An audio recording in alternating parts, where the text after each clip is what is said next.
You know what the rage is right now when it comes to interior decorating?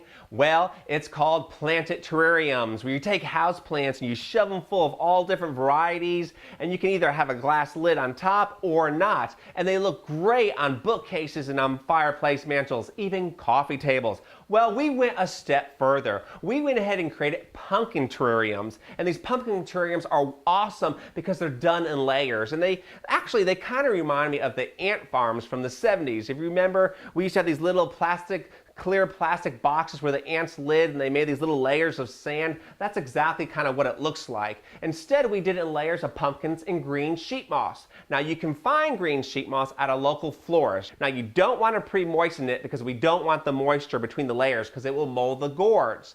Now, I chose to use orange and white gourds, and I took the green sheet moss, started that as my base layer, and I kind of started high at one end and lowered it down so it looked a little bit more natural, and then I followed that design with the next layer of gourds.